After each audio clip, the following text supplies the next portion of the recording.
All India Radio presents Morning News.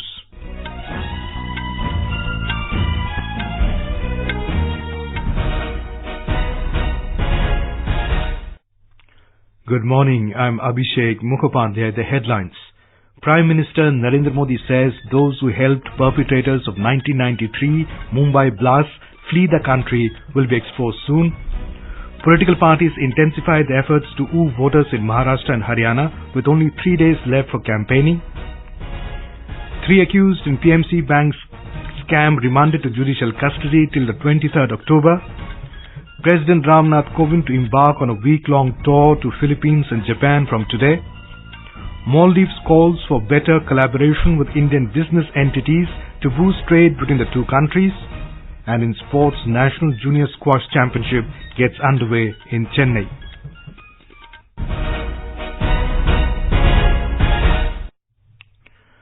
Prime Minister Narendra Modi has said that those who helped the perpetrators of the 1993 Mumbai blast flee the country and take shelter in Pakistan will be exposed soon. Addressing an election rally at Kharghar in Navi Mumbai, Mr. Modi said people have been asking who helped these perpetrators to flee and what their relations were with the perpetrators, business, commercial or otherwise. एक समय था जब आए दिन महाराष्ट्र में बम धमाके होते थे, मुंबई दहल जाता था, कभी ट्रेन में, कभी बस में, कभी अहम इमारतों पर आए दिन बम गोले, आए दिन हिंसा, आए दिन आतंकवाद। और उस समय जिन लोगों पर सवाल उठे, बम धमाकों के जो मास्टरमाइंड सामने आए, वो बच करके निकल गए। Dawood Ibrahim, Tiger Memon and other key accused in the case fled to Pakistan soon after the serial blasts. Mr. Modi also said the culprits are panicking and are trying to divert attention by raising irrelevant topics, but people will seek answers from them for their misdeeds. Union Home Minister Amit Shah has said that the BJP-JDU combined will contest the upcoming Bihar Assembly elections under the leadership of Nitish Kumar. In an interview to a TV channel, Mr. Shah said at the national level the two parties are working under the leadership of Prime Minister Narendra Modi, and in the state they will do so under the leadership of the current Chief Minister. When asked about the reported tiffs between the two parties, the BJP president said in a coalition there are always tiffs and they should be considered a parameter of healthy coalition. He said only thing is that these differences in opinion shouldn't turn into a change of hearts. Maharashtra and Haryana Assembly Elections 2019. In Haryana, elaborate arrangements have been made for conducting free and fair elections for 90 assembly seats. In an exclusive interview to a Chandigarh correspondent, Ashwani Kumar Sharma, Chief Electoral Officer Anurag Agarwal said there are around 3,000 vulnerable and 100 critical polling stations in Haryana. He said central paramilitary forces and micro-observers will be deployed at these polling stations. Voting machine commission हो रही हैं, उनका randomisation हो चुका है हर दृष्टिकोण से, और कानून व्यवस्था के मामले में भी तैयारियां पूरी हैं। केंद्रीय सुरक्षा बलों की लगभग सभी टुकड़ियां हरियाणा में पहुंच चुकी हैं, उनकी डिप्लॉयमेंट हो चुकी है। With just 3 days left for campaigning to end for the October 21st Maharashtra and Haryana Assembly elections, leaders across political spectrum are crisscrossing the state to reach out to the electorates. In Haryana, political parties are focusing on regional as well as national issues. Parties including BJP, Congress and INLD are trying to woo the youth and the farmers. More from our correspondent. Chief Minister Manohar Lal is talking about employment provided to youth and inclusive growth of the state in all sectors. Senior leader of Congress Rahul Gandhi has raised different issues like country's economy, unemployment and Rafale deal. On the other hand, Congress leader Bhupendra Hooda is focusing on local issues related to bread and butter. BJP has promised to provide more support to farmers for their prosperity, while Congress is talking about farmers loan waiver. INLD leaders discussing to give the MSP as per Swaminathan Commission report and ensuring honor to women. Jitendra Dwivedi, AIR News, Chandigarh. In Maharashtra, the political campaigns have intensified and prominent leaders and workers are holding rallies and public meetings to woo the voters. There are 288 assembly seats in the state and there's a direct fight between BJP Shiv Sena and Congress NCP. Here's the report. Prime Minister Narendra Modi, who is on a campaign trail in the poll-bound state, will be holding rallies in Pune, Satara and Parli today. Shiv Sena Chief Uddhav Thackeray is scheduled to hold rally in Manor for Palghar, Boisar, Dahanu and Vikramgarh candidates of the Mahayuti. Union Railway Minister Piyush Goyal will address a public meeting in Mira Bhayandar today. Congress leader Jyotiraditya Scindia will hold rallies in Bhokar, Latur, Solapur and Pune, while former Karnataka Chief Minister Siddaramaiah will address rallies in Sangli, Jat and Akkalkot constituencies. Meanwhile, various activities are being organized across the state to increase voter awareness. Nashik Cyclist Foundation along with Manavta Foundation is organizing a cycle rally in Mumbai today to encourage voters to exercise their franchise and increase voter turnout. Sweety Jain, Air News, Mumbai. Jammu and Kashmir government has shifted Ladakh Affairs Department along with its Administrative Secretary Rigzin Sampel to Leh to oversee the transition of Ladakh region as the youngest Union territory. Ladakh region will become the new Union territory as per the J&K Reorganization Act 2019 after formal notification in this regard on the 31st of October. Mr. Rigzin, who hails from Ladakh region, is a 2003 UP cadre IAS officer. This is All India Radio giving you the news. For quick news updates, visit our News on AIR app and follow us on Twitter at AIR News Alerts. You can also visit our website www.newsonair.com. A Mumbai court has remanded 3 of the accused in the PMC Bank scam to judicial custody till the 23rd of October. The 3 accused, Chairman and Managing Director of the Housing Development Infrastructure Limited, Rakesh Wadhawan, his son Sarang and PMC Bank's former Chairman, Waryam Singh were produced before the Metropolitan Magistrate S.D. Sheikh yesterday.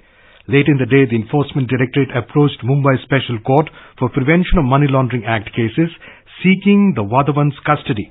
The court asked the ED to complete necessary formalities and adjourn its plea without giving a specific date. Earlier this month, Economic Offences Wing of the Mumbai Police had registered a case against the Wadhawans and top officials of PMC Bank for allegedly causing losses to the tune of 4,355 crore rupees to the bank. Union Home Minister Amit Shah will today inaugurate a 2-day international seminar being held to discuss the role and relevance of famous ruler of the Gupta dynasty, Skandgupta Vikramaditya, and the political future of the nation at Banaras Hindu University in Varanasi. A report. Gupta period is called Golden Period of Indian history and Skandgupta is called as the savior of India since he successfully fought the battle against the invading Huns and thrown them out from Indian territory. The famous battle with Huns took place at Onihar near Varanasi, whose name originated from Hunhar, means defeat of Huns. An encrypted victory pillar made by Skandgupta at Bhitri in Saidpur area of Ghazipur will also be discussed at seminar. Coordinator of seminar Gyanendra Rai told AIR that aim of the seminar is to make new generation aware about our national hero Skandgupta. Sushil Chandra Tiwari, AIR News, Lucknow. Tribal Affairs Minister Arjun Munda has announced the second phase of GOAL, Going Online as Leaders, a Facebook program for girls. It is aimed at inspiring, guiding and encouraging tribal girls from across India to become village-level digital young leaders for their communities. GOAL connects underprivileged young tribal women with senior expert mentors in the areas of business, fashion and arts to learn digital and life skills. In the second phase of the program, the Ministry of Tribal Affairs and Facebook together will digitally mentor 5,000 young women in tribal-dominated districts. The first phase was launched in March this year.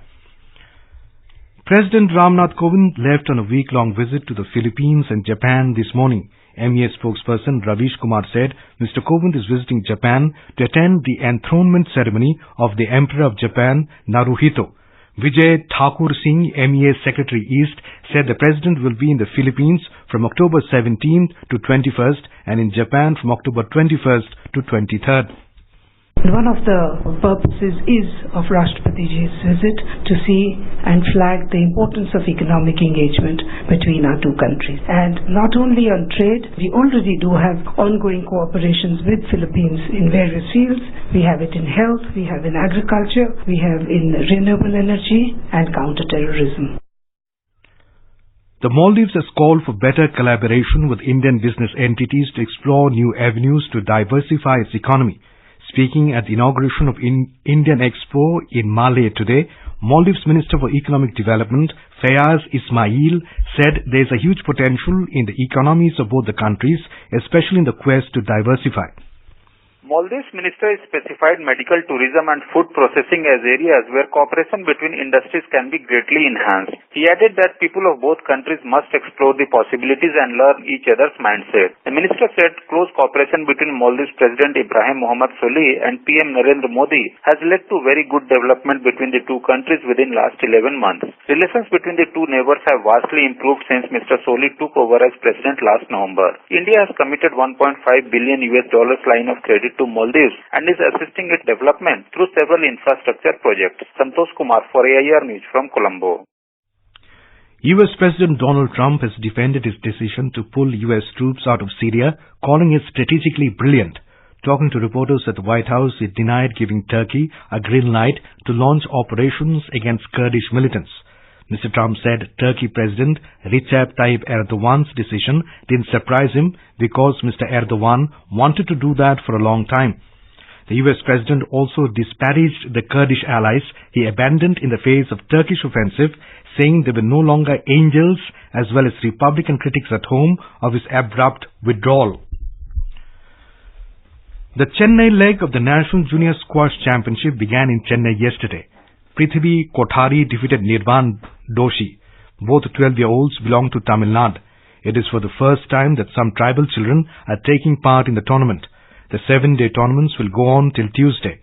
In the HCL SRFI Squash Championship, Mahesh Mangaonkar will take on top seed Ivan Yuan of Malaysia for the title clash today in Chennai.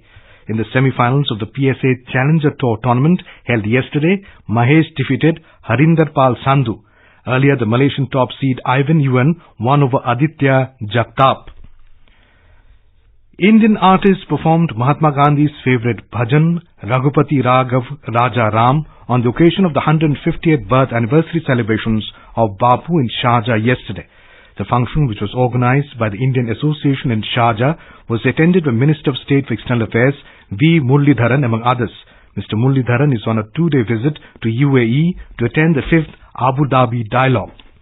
Raghupati Raghav Raja Ram, Patita Pavan Sitaram, Sitaram, Sitaram, Vaj Pyare To Sitaram. And now for an overview of today's newspapers, it's over to Subhadra Ramachandran. Thank you, Abhishek. Supreme Court concluding hearing on the Ayodhya case and reserving order is a story that gets top billing in all the dailies this morning.